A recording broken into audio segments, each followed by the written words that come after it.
అనగనగా ఒక గ్రామంలో పెద్ద మర్రి చెట్టు ఉండేది. ఆ చెట్టు కింద చిన్న పూరి గుడిసె. ఆ గుడిసెలో ఒక అవ్వ ఎన్నో ఏళ్లుగా ఒంటరిగానే జీవిస్తుంది. ఆమెకు నా అనేవాళ్ళు ఎవరూ లేకపోయినా ఊరందరూ ఆమెకి అయిన వాళ్ళే. అందరితో ఎంతో ప్రేమగా ఉండేది. అడిగిన వాళ్ళకి మంచి సలహాలు ఇస్తుండేది. బయటకు వెళ్ళి కష్టం చేసే ఓపిక లేకపోవడంతో గవ్వలు అమ్ముకుంటూ ఉండేది. అలా రోజులు గడుస్తూ ఉండగా ఒకరోజు సాయంత్రం పెద్ద వాన కురుస్తుంది.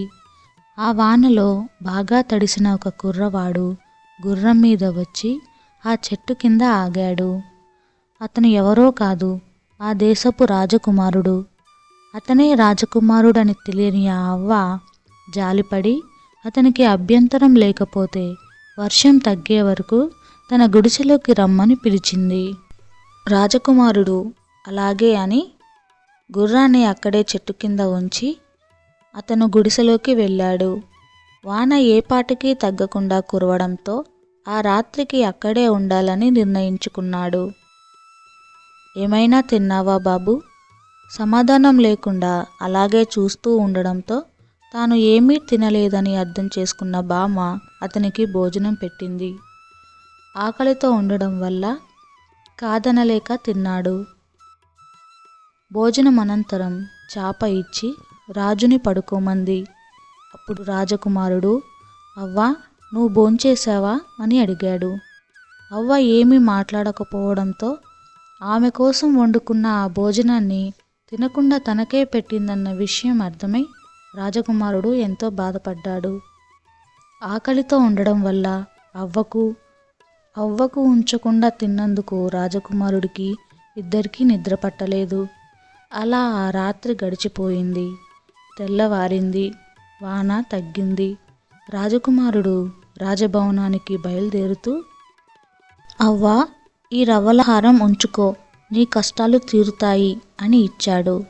అవ్వ చిరునవ్వు నవ్వి, నాయనా, ఈ రవ్వల హారాన్ని నేనేం చేసుకుంటాను, రేపో మాపో రాలిపోయేదాన్ని అని అంది.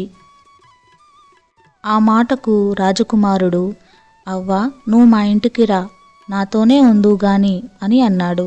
అప్పుడు అవ్వ, నాయనా, నేనెక్కడికి రాను, ఈ దారిన పోయేవారికి సేవ చేయడంలోనే నాకు తృప్తి ఉంది అని అంది. అతని మీద అవ్వకు అభిమానం కలిగింది.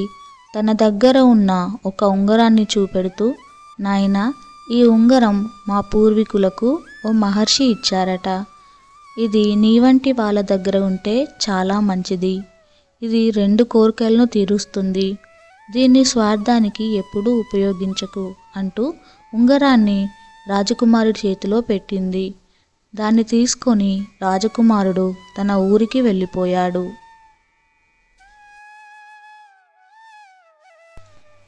కొంతకాలం గడిచింది. ఒక వారం రోజుల పాటు కుండపోతగా వర్షం కురిసింది. చెరువులు తెగిపోయాయి. నదులు పొంగాయి. పండిన పంట చేలు కొట్టుకుపోయాయి. ఆ సంవత్సరం కరువు వచ్చింది. ఆకలితో ప్రజలు చచ్చిపోతున్నారు. ఒకరోజు పక్క దేశపు రాజు రాజకుమారుడి ఇంటికి అతిథిగా వచ్చాడు. వారిని ఎంతో ఘనంగా ఆహ్వానించారు. ఎంతో రుచికరమైన ఆహార పదార్థాలను సిద్ధం చేసి వారికి వడ్డించారు.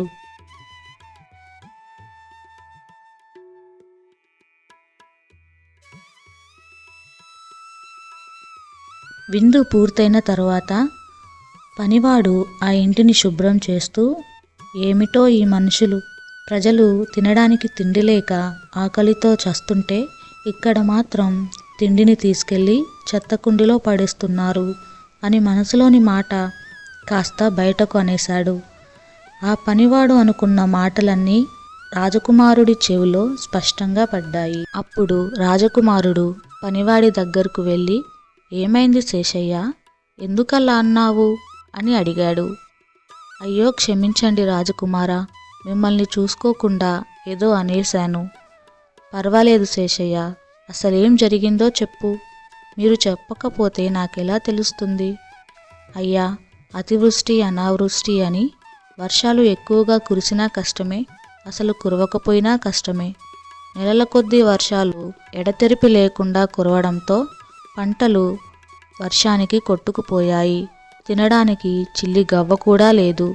కరువుతో ప్రజలు ఎన్నో ఇబ్బందులు పడుతున్నారయ్యా. మంత్రి, తిండి లేక ప్రజలు కష్టాలు పడుతుంటే నాకెందుకు చెప్పలేదు? మహారాజా, అతిథిగా వచ్చిన రాజు వెళ్ళిపోగానే ఈ విషయం గురించి మీతో చెప్పాలని అనుకున్నాను. కానీ ఈలోగా శేషయ్య ద్వారా మీరు తెలుసుకున్నారు. ఇంత కరువులో కూడా ఇన్ని ఆహార పదార్థాలను ఎలా సిద్ధం చేశారు? మీ గౌరవ ప్రతిష్టలకు ఎలాంటి భంగం కలగకూడదని మన ఆప్తుడైన ఉత్తర దేశపు రాజు నుండి నేనే ఈ పదార్థాలన్నీ తెప్పించాను మహారాజా. అయినా ప్రజలు కష్టాల గురించి నాతో చెప్పకుండా తప్పు చేశావు మంత్రి అని మంత్రిని మందలించాడు. ఈ కరువు నుండి ప్రజలని ఎలా ఆదుకోవాలని ఆలోచిస్తూ రాత్రంతా నిద్రపోలేదు. అప్పుడే అతనికి అవ్వ ఇచ్చిన ఉంగరం గుర్తుకు వచ్చింది. దాన్ని తీసుకుని, ఉంగరమా, నా బంగారు తల్లి, ఈ దేశ ప్రజలందరికీ ఒక ఏడాదికి సరిపడే ఆహార ధాన్యాలు ఇవ్వమ్మా అని కోరాడు. వెంటనే దేశంలో అందరికీ ఒక సంవత్సరానికి సరిపడేటట్టు గింజల మూటలు రాజధానిలో ప్రత్యక్షమయ్యాయి. రాజకుమారుడు వాటిని ప్రజలకు పంచిపెట్టాడు. అందరూ రాజకుమారుణ్ణి పొగిడారు. కొన్నాళ్ల తర్వాత రాజకుమారుడికి అవ్వను చూడాలని అనిపించింది. మర్రి చెట్టు దగ్గరికి వెళ్ళాడు. తనకు అన్నం పెట్టిన అవ్వ లేదు. అవ్వ కోసం విచారించాడు. అవ్వ చనిపోయిందని తెలుసుకున్నాడు. రాజకుమారుడు ఎంతో బాధతో ఇంటికి వచ్చాడు. ఆ రాత్రి మేడ మీద పడుకున్నాడు. ఆకాశంలో చంద్రుడు కనిపించాడు.